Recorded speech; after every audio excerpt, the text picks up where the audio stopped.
আসসালামু আলাইকুম। আফসোস কেন যে এরকম ম্যাচ দেখলাম নিজেও বুঝতেছি না। আসলে এই ম্যাচ যারা বাংলাদেশের ফুটবল ফ্যান যারা দেখেছে তারা আফসোস ছাড়া কিছুই বলার নেই। এই ম্যাচ আমরা হারলাম।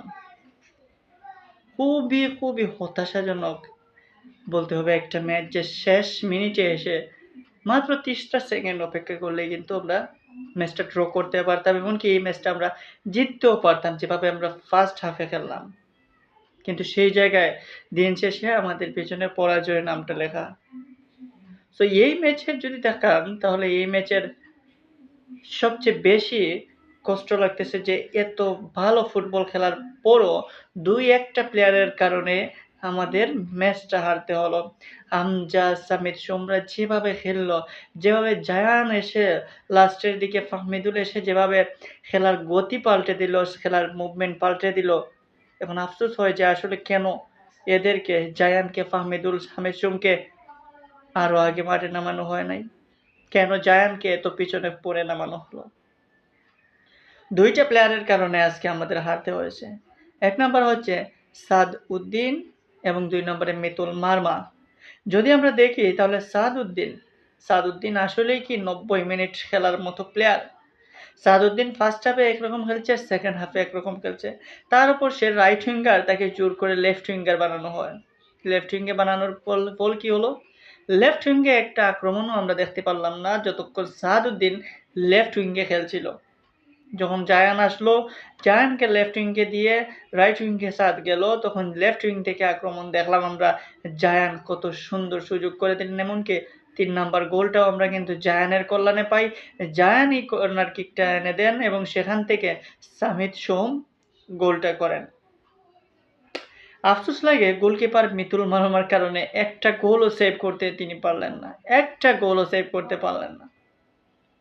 লাস্টের যে গোলটা ৪ নাম্বার গোলটা, ওই গোলটা তার কিন্তু হাতে টাচ লেগেই বল জালে জড়ায়। এই গোলটা যদি কোনোরকম সেভটা করে ফেলতেন, একটা গোল যদি সেভ করে ফেলতেন, তাহলে তো আজকে আমরা জিততে ফেলতাম। আমরা আজকে জয় নিয়ে বাড়ি ফিরতাম। আজ হামজা, ফাহমিদুলদের মাঠের মধ্যে এভাবে বসে থাকতে হতো না। আজ সামিদ সোমকে এত হতাশাগ্রস্ত হতে দেখা যেত না। আজ সামিদ সোম বারবার ম্যাচ শেষে রেফারির সাথে তর্কে জড়াতেন না যে আমাদের অতিরিক্ত সময়টা কেটে নেওয়া হয়েছে। হ্যাঁ, হংকংয়ের প্লেয়ারদের অভিনয়ের কাছে অসহায় এক রেফারি দেওয়া হয়েছে এফসি থেকে, যে অবলা রেফারি কোনো কঠিন হস্তে কোনো সিদ্ধান্ত নিতে পারে না। হংকং যে ম্যাচ ডিলে করতেছে, ম্যাচের মধ্যে বারবার থেমে খেলা শুরু হচ্ছে, সেটা এই রেফারির চোখে ধরা পড়ে না। বলা যায় যে অসহায় অবলা এক রেফারিকে দিয়ে ম্যাচ পরিচালনা করালো এএফসি। যাই হোক, এই ম্যাচটা দেখে আসলে বলার মতো কিছু নাই, শুধুমাত্র আফসোস করতেই মন চায় যে আসলে আমরা তো আর একটা বল তো সেভ করলেই তো আমরা জিতে যেতাম। আমরা যদি তারা 30টা সেকেন্ড ডিফেন্স ঠিক রাখতে পারতাম তাহলেই তো জিতে যেতাম। আমরা যে 2টা গোল খাইছি, ফার্স্ট গোল দেখবেন ফাহিমের ব্যাক হেডে এবং ফোর্থ গোলটাও কিন্তু এই বাংলাদেশি প্লেয়ারের ব্যাক হেডের কারণে গোলটা খাইলাম।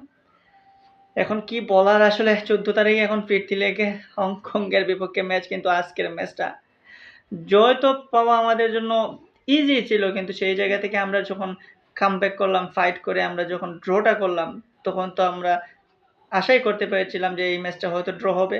এবং কোচের অনেক পরিবর্তন, অনেক ভুল রয়েছে, সেগুলো শুধরাতে হবে। আজকে যদি আমরা জায়ানের মতো এরকম একটা উদীয়মান লেফট উইঙ্গার থাকা অবস্থায় কেন আমরা সাদউদ্দিনকে রাইট উইং থেকে লেফট উইঙ্গে নিয়ে আসবো? কেন সাদের জায়গায় কি জায়ান হাকিম ভালো খেলে নাই? জায়ানের মতো প্লেয়ার থাকতে আমরা সাদকে ব্যবহার করছি। আবার সাদের ভাই তাজ কিন্তু আবার রাইট উইঙ্গে ভালোই খেলছিল, কিন্তু সাদকে মাঠে রাখতে গিয়ে তাজকে উঠানো হলো। তাজ তো খারাপ খেলে নাই, তাজ তো রাইট উইং দিয়ে আক্রমণও করছিল। সো এই কয়েকটা দিক এবং মিতুল মারমার গোলকিপিং নিয়ে আসলে আজকে বলাই লাগে যে আসলেই মিতুল মারমা শুধু সহজ বল কি ধরবেন, কঠিন বল কি ধরার মতো কোনো ক্যাপাসিটি তার নাই? এইরকম যে লাস্টের গোলটা, এটা কি সেভ করার মতো গোল ছিল না? এটা কি চাইলে তিনি আরেকটু বেটার মুভমেন্ট করলে বা সেকেন্ড গোলের দিকেও তাকালে আপনি দেখতে পারবেন ভালোভাবে মুভমেন্ট করলে কিন্তু সেভ হতে পারতো। এই মিতুল মারমা এবং এই সাদউদ্দিনের কারণেই কিন্তু আমরা ম্যাচ থেকে ছিটকে যাই, ম্যাচ থেকে পিছিয়ে যাই এবং দিন শেষে আমরা ম্যাচটা হেরে যাই। আফসোস ছাড়া আর কিছুই নাই, কিছুই নাই। হতাশ, হতাশ, সবই হতাশ।